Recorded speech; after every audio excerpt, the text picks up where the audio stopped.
यसपालि त घन्टी नै बजाएर पठाउने हो भन्नुहुन्छ जनसमय दाइले। रूपन्देही 3 को जनताले दाइले अवश्य नै जिताउनुहुन्छ किनकि त्यहाँ त्यो तरिकाको माहौल नै भइसकेछ कि राजसभाको घन्टी बज्दै नै छ। बालेनज्यू हाम्रो कुलमानज्यूहरू सबै आइराख्दाखेरि जुन रविज्यूले जुन त्याग गर्नुभएको छ, हाम्रो सभापतिज्यूले जुन भनौँ न एक किसिमको एउटा जेस्चर दिनुभएको छ, एउटा माया दिनुभएको छ। डाक्टर साहब चुनावी माहौल के कसो छ? अहिले तातिराखेकै छ, अहिले उतैतिर ध्यान दिइराख्नु भएको छ। सो उतातिर विशेष गरी अझ मेरो रूपन्देही विशेष गरी अझ क्षेत्र नम्बर 3 मा त झन् धेरै तातेको छ र हेरौँ पोजिटिभ नै हुनुहुन्छ सबैजना। गाउँतिर पनि हामीले नसोचेको ठाउँमा पनि यसपालि त घन्टी नै बजाउने भन्नुहुन्छ, त्यसले गर्दा हाम्रो ठाउँमा विशेष गरी अझ तातेकै देखिन्छ। यसपालिको माहौल टप कम्पिटिसन हुनेवाला छ। हजुर, अब के छ, तपाईँले कतिको चुनौती महसुस गर्नुभएको छ? चुनौती महसुस त पक्का पनि हुन्छ एउटा क्यान्डिडेट भइसकेपछि, तर मलाई एउटा एडभान्टेज छ किन भन्दाखेरि म पहिला पनि उपनिर्वाचनमा चाहिँ हामीले चाहिँ त्यो एउटा राइगरस एउटा एकदमै एक्सटेन्सिभ हामीले जुन काम गऱ्यौँ, हामीले त्यो काम गर्ने बेलामा धेरैले माया दिनुभयो, त्यो भेगको जनताहरूले धेरैले माया दिनुभएको छ उहाँहरूले।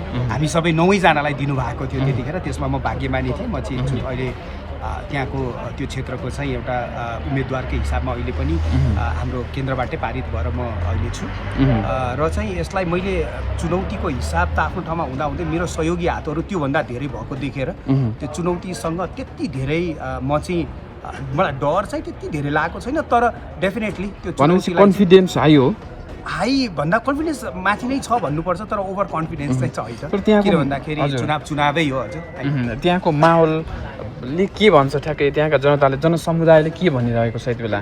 के बुझिरहनु भएको छ? यसपालि त घन्टी नै बजाएर पठाउने हो भन्नुहुन्छ जनसमय दाइले। त्यसमा चाहिँ हामी खुसी छौँ। त्यो घन्टी बजाउने भनेको उहाँहरूको जुन आशा भरोसालाई पठाउने, उहाँहरूको आवाजलाई पठाउने भन्ने उहाँहरूको कुरो हो। त्यसले हामी चाहिँ खुसी छौँ। ओके, थप बालेन शाह र कुलमानसँगको यो सहकार्यले तपाईहरू उम्मेदवारहरूलाई कतिको सहजता महसुस भइरहेको छ? यसलाई सहजता भन्दा पनि यसलाई खुसियाली भन्नुपर्छ। यसलाई चाहिँ हाम्रो बालेनज्यू, हाम्रो कुलमानज्यूहरू सबै आइराख्दाखेरि जुन रविज्यूले जुन त्याग गर्नुभएको छ, हाम्रो सभापतिज्यूले जुन भनौँ न एक किसिमको एउटा जेस्चर दिनुभएको छ, एउटा माया दिनुभएको छ, त्यसले हामीलाई चाहिँ हौसला होइन, हामीलाई एउटा चाहिँ देशमा समाजमा एउटा उदाहरण जस्तो हाम्रो पार्टीगत हिसाबमै पनि हामीले दिन सकेकोमा हामी एकदम खुसी छौँ। र उहाँहरू आइराख्दाखेरि हामीले यसमा चाहिँ हौसला यति धेरै बढेको चाहिँ यसलाई शब्दमा बयानै गर्न सकिँदैन। हामीले उहाँहरूलाई चाहिँ एकदम धेरै धन्यवाद दिन चाहन्छौँ किनभने यसरी हातमा हात मिलाएर गर्नु भनेको हाम्रो चाहना होइन, त्यो देशवासीकै चाहना। यस रूपन्देहीमा एकपटक बालेन शाह पनि जानुहुन्छ चुनावी माहौलमा, अपेक्षा राख्नु भएको छ त्यहाँका जनताले? धेरै नै अपेक्षा राख्नु भएको छ। घर गाउँबाटै कसरी हुन्छ हाम्रो रविज्यूलाई, हाम्रो बालेनज्यूलाई र हाम्रो चाहिँ कुलमानज्यूलाई चाहिँ सँगै एकचोटि रूपन्देहीमा देख्न पाउनुपर्छ हामीले भन्ने उहाँहरूको ठुलो माग छ र त्यो तपाईँको निर्वाचनमा देख्न पाइन्छ? त्यो पाइने चान्स चाहिँ एकदम हाई छ। हजुर, हस्, thank you so much. Thank you so much. Congratulation, good lock also. Thank you so much. हजुर, धन्यवाद।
कति खुसी लाग्यो घन्टी बजाएर अवस्थातिर उसको हामीलाई 1 2 3 भनेर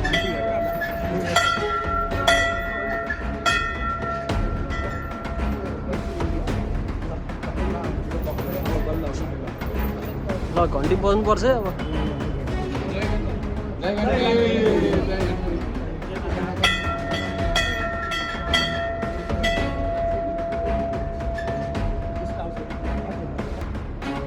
यसपालि त घन्टी नै बजाएर पठाउने हो भन्नुहुन्छ जनसमय दाइले। रूपन्देही 3 को जनताले दाइले अवश्य नै जिताउनुहुन्छ किनकि त्यहाँ त्यो तरिकाको माहौल नै भइसकेछ कि रासपाको घन्टी बज्दै नै छ। हाम्रो बालेनज्यू हाम्रो कुलमानज्यूहरू सबै आइराख्दाखेरि जुन रविज्यूले जुन त्याग गर्नुभएको छ, हाम्रो सभापतिज्यूले जुन भनौँ न एक किसिमको एउटा जेस्चर दिनुभएको छ, एउटा माया दिनुभएको छ। डाक्टर साहब चुनावी माहौल के कसो छ? अहिले तातिराखेकै छ, सबैले उतैतिर ध्यान दिइराख्नु भएको छ। सो उतातिर विशेष गरी अझ मेरो रूपन्देही विशेष गरी अझ क्षेत्र नम्बर 3 मा त झन् धेरै तातेको छ र हेरौँ पोजिटिभ नै हुनुहुन्छ सबैजना। गाउँतिर पनि हामीले नसोचेको ठाउँमा पनि यसपालि त घन्टी नै बजाउने भन्नुहुन्छ, त्यसले गर्दा हाम्रो ठाउँमा विशेष गरी अझ तातेकै देखिन्छ। यसपालिको माहौल टप कम्पिटिसन हुनेवाला छ। हजुर, अब के छ, तपाईँले कतिको चुनौती महसुस गर्नुभएको छ?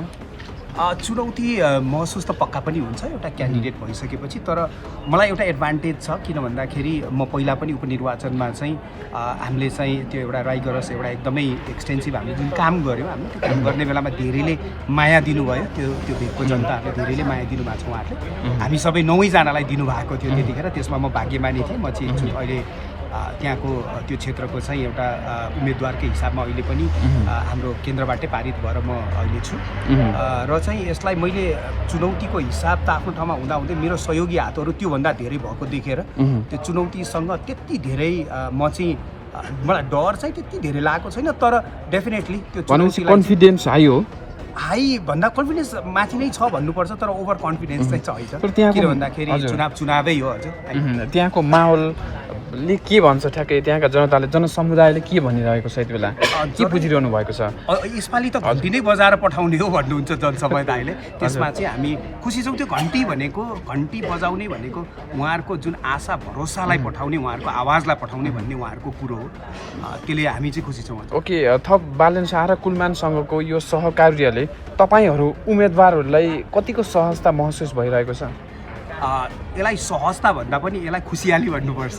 यसलाई चाहिँ हाम्रो बालेनज्यू हाम्रो कुलमानज्यूहरू सबै आइराख्दाखेरि जुन रविज्यूले जुन त्याग गर्नुभएको छ, हाम्रो सभापतिज्यूले जुन भनौँ न एक किसिमको एउटा जेस्चर दिनुभएको छ, एउटा माया दिनुभएको छ, त्यसले हामीलाई चाहिँ हौसला होइन, हामीलाई एउटा चाहिँ देशमा समाजमा एउटा उदाहरण जस्तो हाम्रो पार्टीगत हिसाबमै पनि हामीले दिन सकेकोमा हामी एकदम खुसी छौँ। र उहाँहरू आइराख्दाखेरि हामीले यसमा चाहिँ हौसला यति धेरै बढेको चाहिँ यसलाई शब्दमा बयानै गर्न सकिँदैन। हामीले उहाँहरूलाई चाहिँ एकदम धेरै धन्यवाद दिन चाहन्छौँ, किनभने यसरी हातमा हात मिलाएर गर्नु भनेको हाम्रो चाहना होइन, त्यो देशवासीकै चाहना। यस रूपन्देहीमा एकपटक बालन शाह पनि जानुहुन्छ चुनावी माहौलमा, अपेक्षा राख्नु भएको छ त्यहाँका जनताले? धेरै नै अपेक्षा राख्नु भएको छ। घर गाउँबाटै कसरी हुन्छ हाम्रो रविज्यूलाई, हाम्रो बालेनज्यूलाई र हाम्रो चाहिँ कुलमानज्यूलाई चाहिँ सँगै एकचोटि रूपन्देहीमा देख्न पाउनुपर्छ हामीले भन्ने उहाँहरूको ठुलो माग छ। र त्यो त्यो त्यो तपाईँको निर्वाचनमा देख्न पाइन्छ? त्यो पाइने चान्स चाहिँ एकदम हाई छ। हजुर, हस्, thank you so much. Thank you so much, congratulation, good lock also. Thank you so much. हजुर, धन्यवाद।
कति खुसी लाग्यो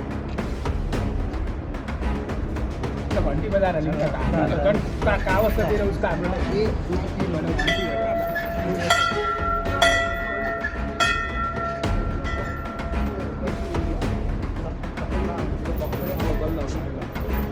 ल घन्टी बज्नुपर्छ है अब